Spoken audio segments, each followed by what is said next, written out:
Papa Baba Diassé man maay inspecteur d'académie bu Thiès may ñëw tey rek pour indi ay leeral ci xew-xew bi nga xam ne ma nga amee ca lycée bu Pekes du centre baccalauréat ñu ngi wax nag sax gis naa ko liir naa ko ci presse bi ñuy wax waxu fuite waaye may leeral ne du fuite ndax fuite mooy xale yi jot ci épreuve yi wala corriger épreuve yi balaa ñuy door examen yi voilà wala balaa ñuy door épreuve yi demeewul noonu ni mu demee mooy dafa am benn groupe bu xale ay candidats individuels duñu sax ay candidats officiels lim bi toll na ci fukk ak juróom muy fukk ak ñeent xale yu jigéen ak benn xale bu góor ñu organiser wu fexe ba ñëw war a defee ci centre Pekes seen examen ndax xam naa dañuy wax ne rek xëy na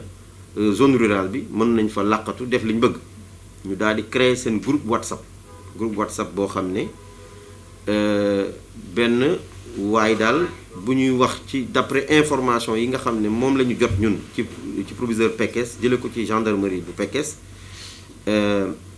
waa ji daal ma nga nekk ci école privée bu ñuy wax Xaadim Mbàkke ca Géejawaay en face du marché de jeudi moom mooy administrateur groupe bi kon naka la ñu organiser wu mooy xale yi ñoom ñëpp d'ailleurs bi ñuy ñëw sax Pekes dañoo loué oto ñëw ba Pekes suñ joxee épreuve yi suñ toogee ba waxtu wala genn wàllu waxtu dina am ay xëy na ay mag wala moom administrateur bi xaw ma nu mu koy defee nag wax dëgg yàlla fexe ba xale yi jot ci ñoom corrigé yi nga xam ne moom la ñu yaakaar ne bu ñu ko joxee dinañ am note yu baax ñu koy envoyé xale yi ci groupe WhatsApp boobu noonu la demee donc c'est une tricherie organisée du fuite waaw ndax fii ci académie bu Thiès may préciser waat foofu ne amu ci benn élève boo xam ne ci académie bu Thiès la bokk ndax fii ci académie bu Thiès chaque année depuis 2019 bi ñu amee jafe-jafe yi en 2018 ci wàllu portable chaque année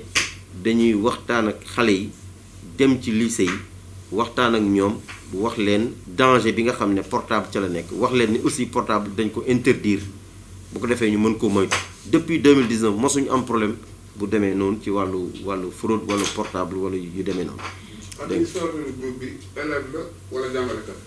waaw administrateur élève bi groupe bi liñ ci mën a wax daal te ma jëlee ko ci proviseur Pekes moom it mu jëlee ko ci xale yi nekk ca gendarmerie ba ñoom daal li ñu wax dañu ne benn waay la bu nekk ci école privée Xaadim Mbàkke bu Géejawaay en face marché jeudi jamono yi ñuy wax ak yéen nag ñu ngi wax ni sax moom dafa daw waaw xam naa xëy na gendarmerie bu ñu ko jàppee dinañ ci am ay leeral yu gën a wóor. administrateur bi épreuve yi mu doon envoyé xale yi xanaa ñooñu nanguwuñu leen seen portable bi ñuy dugg ci centre bi. waaw yéen xam ngeen ni portable dañ ko tere ci centre ba tax na ku ci ñëw xale yi dañ lay seet ba xam ndax yoroo portable waaye dañ lay wax boo yoree portable nga bàyyi ko nga joxe ko ñu téye ko ba épreuve yi jeex waaye xam nga ku narul jàmm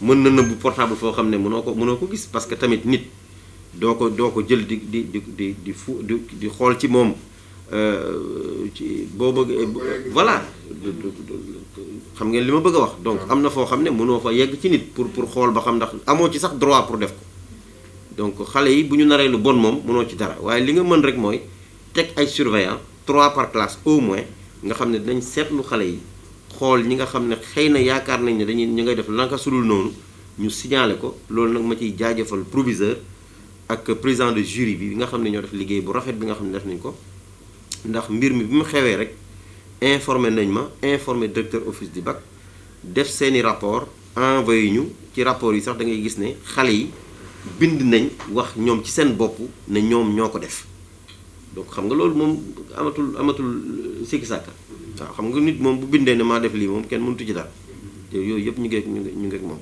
bokkuñu ci académie bu Thiès. déedéet bokkuñ ci académie bu Thiès jàngeewuñu fi Dakar daal lañ jóge nekk seen groupe élève muy 15 loué seen oto ñëw Pekes xam naa dañu yaakaaroon ne xëy na bu ñëwee ci zone rurale danañ fa làqatu mën a def seen li ñu bëgg a def te xamuñ ne wax dëgg yàlla nit ñi tamit am na organisation bu ñu teg boo xam ne pour nga rëcc ci du yomb. waaw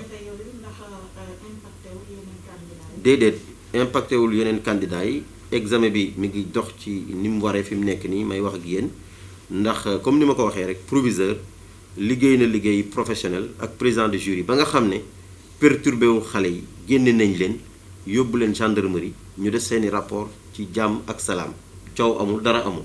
Je m'appelle Papa Baba Diassé, je suis l'inspecteur d'académie de Thiès. Je voudrais apporter des clarifications sur le cas de tricherie organisée au niveau du centre de Pekes. D'abord, la précision qu'il faudrait apporter, ce n'est pas une fuite, parce qu'une fuite suppose que les candidats aient eu les épreuves bien avant le démarrage du baccalauréat ou même bien avant le démarrage des épreuves. Ce qui s'est passé, c'est qu'un groupe de 15 élèves, 14 filles et un garçon, tous venus de Dakar, précisément de la banlieue de Dakar, Pikine et Guédiawaye, sont venus au centre de Pekes dans un car et se sont organisés, d'ailleurs bien avant le baccalauréat, pour créer un groupe WhatsApp dénommé Team Pekes, dont celui qui gère en tout cas le groupe WhatsApp, l'administrateur, est présentement en fuite. Et présentement aussi, les 15 élèves sont appréhendés par la gendarmerie au niveau de Pekes. Alors, ce qui s'est passé, le premier jour du baccalauréat, le président de jury et le chef de centre ont, de façon très intelligente, les ont démasqués, n'est-ce pas, ont compris que c'était un groupe organisé, n'est-ce pas, qui trichait, hein, et donc ils ont informé la gendarmerie qui les a appréhendés. Donc il ne s'agit pas de fuite, mais il s'agit surtout d'une tricherie organisée par un groupe de candidats individuels, n'est-ce pas, venus de la région de Dakar. Il ne s'agit pas de candidats officiels de la région de Thiès, pas de candidats aussi du lycée de Pekes. Comme vous le savez bien, l'Académie de Thiès, depuis 2019, organise chaque année, avant le baccalauréat, des sessions de sensibilisation des candidats quant à l'utilisation du portable qui est formellement interdit dans les centres. C'est des candidats libres. C'est des candidats libres. Oui, c'est des candidats libres. C'est des candidats individuels. Ce ne sont pas des candidats officiels. Et ce ne sont pas des candidats individuels de la région de Thiès.